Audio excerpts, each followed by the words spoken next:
నమస్తే టీవీ4 తెలుగు న్యూస్ కి స్వాగతం. ముందుగా ప్రేక్షకులందరికీ వినాయక చవితి శుభాకాంక్షలు. సంగారెడ్డి జిల్లా జోగిపేట పట్టణంలో జాగృతి ఆధ్వర్యంలో వినాయక మట్టి విగ్రహాలను పంపిణీ చేశారు. జాగృతి రాష్ట్ర కార్యదర్శి మాజీ ట్రేడ్ కార్పొరేషన్ చైర్మన్ మఠం భిక్షపతి పట్టణంలోని హనుమాన్ దేవాలయం ముందు మట్టి గణపతులు పంపిణీ చేశారు. పర్యావరణ పరిరక్షణ కోసం ప్రతి ఏటా మట్టి విగ్రహాలను పంపిణీ చేస్తున్నట్టు తెలిపారు. ప్రతి ఇంట్లో మట్టి గణపతులకు పూజించి పర్యావరణాన్ని కాపాడాలన్నారు. పిఓపి గణపతులు కొనుగోలు చేసి పూజించి నిమజ్జన చేయడం వలన చెరువులలో కాలుష్యం పెరిగి జీవులకు ప్రాణ నష్టం వాటిల్లే అవకాశం ఉందని అన్నారు. కార్యక్రమంలో యువ నాయకులు ఉదయ్ కుమార్, జాగృతి నాయకులు పాల్గొన్నారు.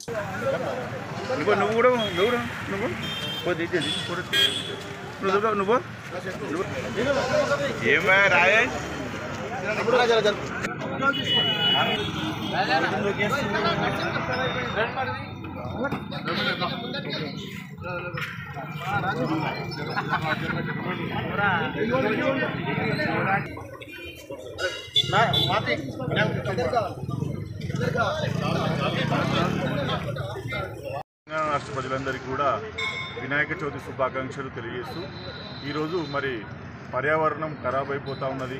ఏది పీఓపీ విగ్రహాలు వాడడం వల్ల మరి ఈరోజు అందరం కూడా ఒక బాధ్యతతోటి మరి అందరం కూడా మట్టి వినాయకులను వాడి పర్యావరణ పరిరక్షణ కోసం పాటుపడాలన్న ఉద్దేశంతో ఈరోజు మరి జోగిపేటలో ప్రతి ఏడు సుమారు 9-10 సంవత్సరాల నుంచి ఏదైతే మనం మట్టి వినాయకులను పంపిణీ చేస్తూ ఉన్నామో ఈసారి కూడా మరి టీఆర్ఎస్ పార్టీ ఆధ్వర్యంలో మా అందరి ముఖ్య నాయకుల ఆధ్వర్యంలో ఈసారి కూడా మరి మట్టి వినాయకులను పంపిణీ చేయడం జరుగుతూ ఉంది. ప్రతి ఒక్కరు కూడా మట్టి వినాయకులను వాడి మరి పూజించి మరి ఆ స్వామివారి కృపకు పాత్రలు కావాలని మనస్ఫూర్తిగా కోరుకుంటూ అందరూ కూడా మరి మట్టి వినాయకులను వాడడం వల్ల పర్యావరణానికి కూడా రక్షణ కలుగుతుందని తెలియజేస్తూ ప్రతి ఒక్కరు కూడా మట్టి వినాయకులను పూజించాలి, అదేవిధంగా పర్యావరణం కాపాడాలని చెప్పి మనస్ఫూర్తిగా చేసుకుంటూ